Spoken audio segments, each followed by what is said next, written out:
नमस्कार मित्रांनो, मी संदीप तृप्ती चंद्रकांत वाईकर, तुमचा वायऱ्या.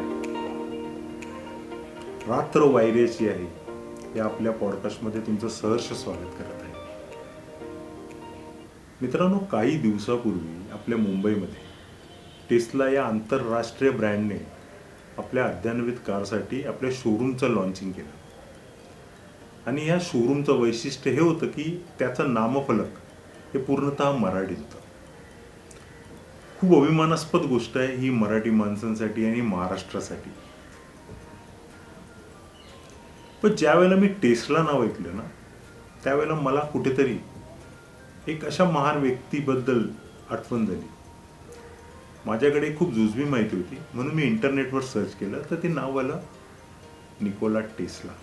आज या महान व्यक्ती आणि त्यांच्या कर्तृत्वाबद्दल चर्चा करण्यासाठी मी आपल्या स्टुडिओत माझे लहानपणापासूनचे मित्र जगदीश वसंत पाटील यांना आपल्या स्टुडिओमध्ये मी निमंत्रित केलेलं आहे. तर आज या निकोला टेस्लांबद्दल चर्चा करण्यासाठी माझे मित्र श्री जगदीश वसंत पाटील इथे हजर आहेत. तर त्या दिवशी जगदीश यांनी माझी चर्चा झाली, त्यानुसार आम्ही आज ते खूप उत्सुक होते. जेव्हा निकोला टेस्लांबद्दल आम्ही जेव्हा बोलत होतो, त्यांच्या डोळ्यातली चमक बघून त्यांना त्यांच्याबद्दल किती माहिती आहे हे आपण त्यांच्याकडून ऐकू. तर तुला काय वाटते निकोला टेस्ला नाव ऐकलं? सर्वप्रथम धन्यवाद संदीप. ऍक्च्युली गेल्या आठवड्यात तू मला फोन केलास आणि तू म्हणालास अरे मी असं काहीतरी पॉडकास्ट सुरू करतोय आणि आपण या पॉडकास्टच्या माध्यमातून आहे ना जनरेशनला किंवा पुढच्या पिढीला काहीतरी एक वेगळी माहिती देऊ म्हणून. आणि जेव्हा तू मला म्हणालास ना की अरे आपल्याला निकोला टेस्ला बद्दल बोलायचं, तर टेस्ला म्हटल्यानंतर आहे ना मला फक्त एकच गोष्ट आठवते, ती म्हणजे त्यांची जगविख्यात गाडी.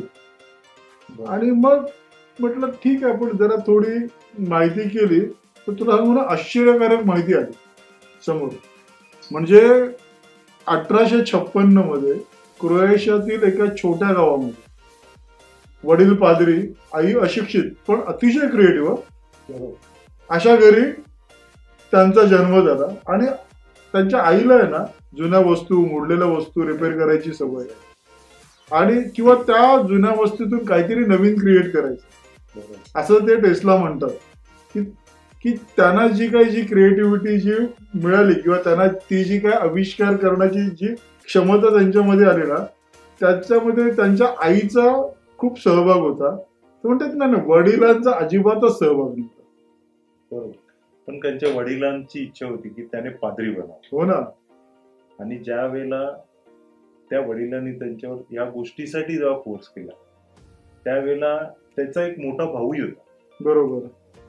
तो मोठा भाऊ अचानक अपघातात निधन झाला. त्याने थोडस फ्रस्ट्रेशन आणि हे पादरीगिरी करणं हे त्याच्या विचारात बसत नव्हतं. कारण एका क्रिएटिव्ह आईकडनं त्याने तिची विचारसरणी, तिची जी तिच्यातला जो इनर टॅलेंट आहे. अरे खरं तर ना त्यांचं ते स्वप्न होतं की मला काहीतरी इनोव्हेशन करायचं. बरोबर. म्हणजे ते त्यांच्या स्वप्नासाठी एवढे वेडे होते ना संदीप, की म्हणजे पॅरिसमध्ये काम करत असताना चार्ल्स बॅचलरने यांच्यातली प्रतिमा ओळखली आणि त्याने एडिसनला पत्र लिहिलं. तर ते काय म्हणतात माहितीये का, मी 2 जिनियस पाहिजे, एक तू आणि हा पत्र घेऊन येणारा टेस्ला. आणि पुढे काही वर्ष टेस्लाने एडिसन सोबत अमेरिकेत काम केलं. बरोबर बोलतोय जगदीश. कारण थॉमस अल्वा एडिसन हा डीसी टेक्निकवर काम करत, पण त्याला काही लिमिटेशन्स होते. निकोला टेस्लाने एसी करंटची निर्मिती केली आणि त्यातून खूप साऱ्या गोष्टी सॉल्व्ह झाल्या ज्या डीसीवर होऊ शकत नव्हत्या. पण याने काय झालं, दुश्मनी सुरू झाली, करंट वॉर सुरू झालं. कारण थॉमस अल्वा एडिसन जगप्रसिद्ध होते आणि त्यांच्या मागून येऊन कोणीतरी त्याच्यावर वरचढ होत आहे हे त्यांना बघवलं नाही आणि त्यांनी शेवटी करंट वॉर सुरू केला. एसी टेक्निक लोकांपर्यंत पोहोचू नये यासाठी त्यांनी बदनामी सुरू केली, प्राण्यांना शॉक देऊन मारले. काही कालावधीत त्या लोकांनी कैद्यांनाही करंट देऊन देहदंडाची शिक्षा दिली आणि कुठेतरी प्रूव्ह केलं की एसी करंट हा किती धोकादायक आहे. आणि त्यांनी निकोला टेस्लाला या कम्युनिटीतनं नोवेर करायचा प्रयत्न केला. पण निकोला टेस्ला तितक्याच जिद्दी होता. 2 वर्ष खड्डे खोदले आणि त्याने आपलं पेटंट रजिस्टर केलं. आपलं स्वप्न सोडलं नाही. शेवटी जगाने आहे ना त्याचा जो शोध होता त्याला मान्यता दिली. टेस्लाने आहे ना नायग्रा फॉलचा प्रोजेक्ट यशस्वीपणे पूर्ण करून आहे ना थॉमस एडिसनच्या कंपनीला पण त्यांनी मागे टाकली. पण त्याला आहे ना नेहमी शल्य राहिलं रे की त्याला जी प्रसिद्धी हवी होती ना ती त्याला मिळाली नाही, जो त्याचा ऍक्च्युली हक्क होता. जगदीश, तुला माहितीये टेस्ला मोटर्सचे जे संस्थापक एलॉन मस्क आहे, जेबी स्ट्रॉवेल आहे, मार्टिन एब्रार्ड यांनी निकोला टेस्ला यांचं नाव या कंपनीला देऊन त्यांचा हा सन्मानच केलेला आहे. कारण जे निकोला टेस्ला यांचं स्वप्न होतं, ग्रीन एनर्जी, तुमचं इन्व्हेन्शन, फ्युचर, या सगळ्या गोष्टीचं या प्रोडक्टमध्ये त्यांनी प्राधान्य दिलेलं.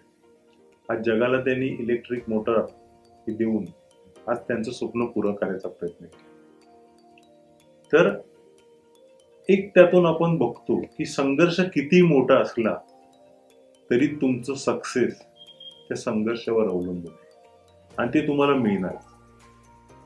आणि आज निकोला टेस्ला त्यांच्या या इन्व्हेन्शनमुळे त्यांनी जी काय आपल्यासाठी मेहनत केली, आज त्या एसीचा आपण वापर, एसी करंटचा आपण वापर करून सगळं जग त्याचा उपभोग करतोय. तर आज आपण या निकोला टेस्ला या महान व्यक्तीला आपण त्यांचे आभार मानून आपण धन्यवाद करतो. खरंच चार्ल्स बॅचलर यांनी थॉमस अल्वा एडिसन यांना लिहिलेल्या पत्रात जो निकोला टेस्लांबद्दल उद्गार होते की मी जीवनात 2 जीनेस बघितले, एक तू आणि दुसरा हा टेस्ला, हे निकोला टेस्ला यांनी सिद्ध करून दाखवलं. कारण निकोला टेस्ला हे AC current, motor, wireless technology यांचे महान संशोधक होते. तसं पाहिलं तर निकोला टेस्ला आणि टेस्ला कंपनी यांच्यात कौटुंबिक, व्यावसायिक आणि कायदेशीर असा कोणताही संबंध नव्हता. फक्त निकोला टेस्ला यांनी जे काही जीवन जगले आणि त्यांनी जी काही निर्मिती केली याची प्रेरणा घेऊन टेस्ला कंपनीचे संस्थापक इलॉन मस्क, जेबी स्ट्रॉवेल आणि मार्टिन एब्रार्ड यांनी त्यांचा आदर म्हणून घेतलं गेलं. टेस्ला कारमध्ये वापरल्या जाणाऱ्या इलेक्ट्रिक मोटर्सची मूलभूत तत्वे ही टेस्ला यांच्या शोधांवर आधारित आहेत. तशा महान संशोधकाचा ज्यांनी आपल्या जगाला खूप काही दिलं, त्यांचा आदर हा सगळ्यांच्या मनात कायम राहिला पाहिजे. धन्यवाद.